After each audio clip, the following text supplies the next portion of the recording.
आज हम इसी सेक्टर के बारे में बात करना चाहेंगे कि बड़ी कंपनी टेक महिंद्रा के CEO mister CP Gurnani show में हमारे साथ जुड़ रहे हैं।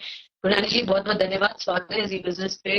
Many thanks join very happy new year, क्योंकि हम पहली बार बात कर रहे हैं इस साल में। पहले तो यही जानना चाहूंगी, क्या उम्मीद रख रहे हैं सर इस बार के बजट से? कुछ होगा बढ़िया आईटी सेक्टर के लिए? आपको लगता है कुछ फंड एलोकेशन स्ट्रांग होगी डिजिटल की तरफ? क्या फोकस रहेगा सरकार का? तो स्वाति, बजट का सबसे बड़ा जो आउटपुट होता है वो होता है कि सरकार अपनी बैलेंस शीट, उनके फाइनेंशियल परफॉर्मेंस के ऊपर एक रिपोर्ट कार्ड देता है और उसके साथ में अपनी प्रायोरिटीज भी बताता है कि वो किस तरीके से अपने सेक्टर्स जिनमें उनको खर्चा बढ़ाना है वहां पर वो एक तरह से फोकस दर्शाता है। आईटी सेक्टर के लिए मेरे ख्याल से प्रधानमंत्री जी और फाइनेंस मिनिस्टर जी का 3 चीजों पे ध्यान देना बहुत जरूरी है। एक ये है कि हमें अपने एम्प्लॉयमेंट और एम्प्लॉयबिलिटी को किस तरह से बढ़ाया जाए, और अगर वो एक आउटपुट माना जाए कि आज जो हम लोग करीब 4.5 मिलियन वर्कर्स हैं और करीब 200 बिलियन का एक्सपोर्ट करते हैं, तो इसको हम 350 बिलियन जो हमारे एक 5 ट्रिलियन इकोनॉमी में हमने कहा है कि हम 350 बिलियन इस एक्सपोर्ट को लेके जाएंगे, उसको कैसे बढ़ाया जाए। Number 2, clearly India is done extremely well in services sector, और अभी स्टार्टअप्स के लिए तो थोड़ा बहुत मेरे ख्याल से मोमेंटम बना है और आगे और बढ़ेगा, बट अभी भी प्रोडक्ट्स और प्लेटफॉर्म्स के लिए मुझे लगता है कि एक अच्छी पूंजी निवेश की जरूरत है, क्योंकि अल्टीमेट डिफरेंशिएटर जो आता है वो आपकी प्रोडक्ट और प्लेटफॉर्म स्ट्रेंथ्स के कारण आता है। और तीसरा रिक्वेस्ट है कि सर्विस सेक्टर को कॉम्पिटिटिव बनाए रखने के लिए ये जो छोटे मोटे जो SEZs और वर्किंग फ्रॉम होम में किस तरीके से इक्विटेबल एडवांटेज मिलता रहे, आई थिंक वो चीजों के ऊपर थोड़ा सा सरकार अगर सहयोग करेगी तो हम लोग 350 बिलियन की तरफ डेफिनेटली आगे बढ़ पाएंगे। But I can only say is कि हमारा ये मानना है कि इंडिया जब प्रगति करेगा और इंडिया का आईटी और टेक्नोलॉजी कंजम्पशन बढ़ेगा, उससे भी इंडियन आईटी सेक्टर को फायदा होगा। तो ये है कुछ 3 स्पेसिफिक बातें जो आपने कही सरकार को ध्यान में रखनी है, जिससे आईटी सेक्टर आगे भी बढ़े। और जिस तरह से ग्रोथ हम अभी देख रहे हैं sir, that is pretty bullish. अगर हम ओवरऑल सेक्टर की बात करें, जिस तरह से परफॉर्मेंस दिख रही है कंपनीज की, जो बिजनेस आ रहे हैं आईटी में, वो बहुत बढ़िया दिख रहे हैं और आगे भी प्रोस्पेक्ट स्ट्रांग दिख रहे हैं। आपका क्या कहना है 2021 अगर मैं आपसे जानना चाहूँ, कैलेंडर ईयर या FY22 कितने प्रॉमिसिंग है? कितनी ग्रोथ आप उम्मीद रख रहे हैं आपकी कंपनी करेगी विज़-अ-वी लास्ट फ्यू इयर्स? एक ये सेक्टर है जिसने एक्चुअली पेंडेमिक में और बेहतर परफॉर्म किया है, क्योंकि आईटी की बैकबोन की वजह से हम देख रहे हैं बहुत सारे बिजनेसेस को सपोर्ट किया यहाँ, और डिजिटल इकोनॉमी एक तरह से यहाँ बनते हुए नजर आ रही है और प्रोग्रेस कर रही है, मैच्योर हो रही है। तो क्या उम्मीद रख रहे हैं सर कंपनी के ग्रोथ प्रोस्पेक्ट्स को लेकर 2022 FY22 की बात करूं तो? स्वाति, मेरे रिजल्ट्स 3 दिन में आ रहे हैं, तो उस वक्त जब हम चर्चा करेंगे उसमें कंपनी के बारे में ज्यादा बात करेंगे।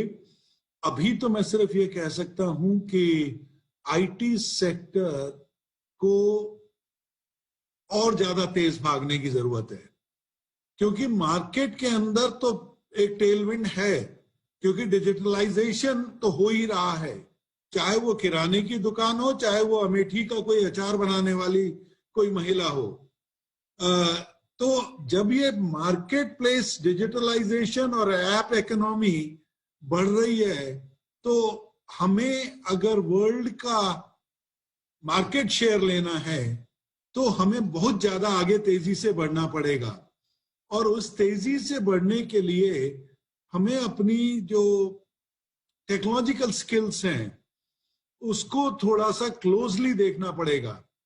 आज जो डिमांड्स हैं वो हैं आर्टिफिशियल इंटेलिजेंस, मशीन लर्निंग, 2 साल बाद में क्वांट कंप्यूटिंग, और हमारी साइंस एंड टेक्नोलॉजी की जितनी भी लैब्स हैं, जितने भी हमारे जो डिफेंस के लैब्स हैं या साइबर सिक्योरिटी से रिलेटेड जो काम हो रहे हैं, इसमें मेरे ख्याल से इन्वेस्टमेंट बढ़ाने की जरूरत है, because the world needs more cyber security, more data monetization, the more cloud computing, and a lot more of what I would call a capability build up in AI and quantum computing.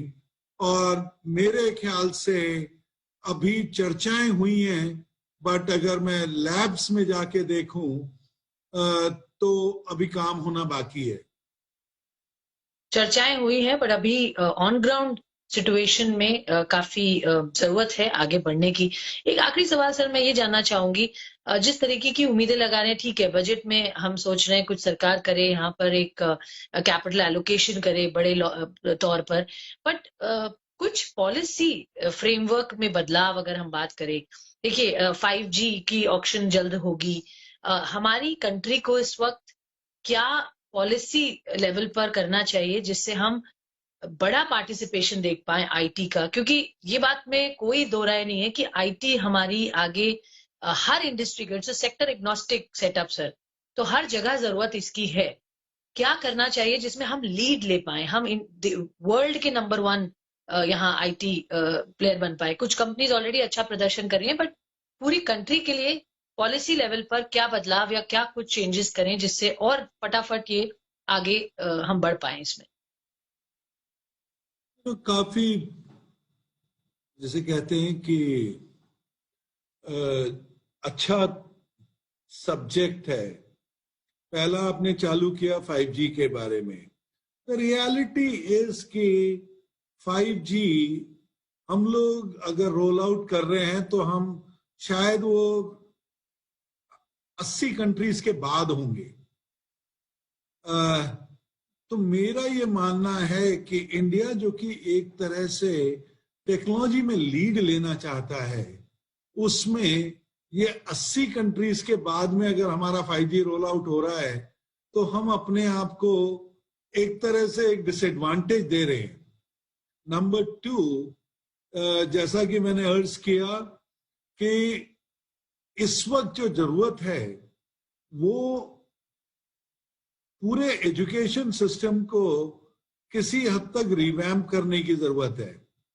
और आज भी जो policy maker जो ministry of education में है वो तो बहुत ही ज्यादा उत्साहित करते हैं, क्योंकि मैं महिंद्रा यूनिवर्सिटी से बहुत क्लोजली काम कर रहा हूं, लेकिन उसी चीज को जब इम्प्लीमेंटेशन की बारी आती है, despite of what ever independence and autonomy, थोड़ा सा दिक्कतें ज्यादा आती हैं। तो मेरे ख्याल से ये जो स्मॉल रिंकल्स है ना, जैसे आई गिव एन एग्जांपल, मैं जो है महिंद्रा यूनिवर्सिटी में बहुत कीन था कि हम लोग law college but with human experience management and technology को मिला के एक पहला कोर्स चालू करें, क्योंकि हमारा जो इंडिया का प्रॉब्लम है बैकलॉग ऑफ केसेस, और अगर मैं स्टूडेंट्स के हिसाब से तैयार करूंगा तो हमारे जो वहां के चांसलर साहब हैं और वाइस चांसलर साहब हैं, उन्होंने बताया कि इस वक्त लॉ कॉलेज आप नहीं बना सकते। मैंने कहा मैं तो law with technology and human experience management बनाना चाहता हूं, क्योंकि एक इंडिया में गैप है। बोले साहब वो तो आपको मंत्री जी से बात करनी पड़ेगी। और I am only trying to tell you is कि हम जानते हैं सब लोग कि हमारा backlog in legal cases is so high कि और हम ओवरनाइट तो इतने कोर्ट्स नहीं पैदा कर सकते।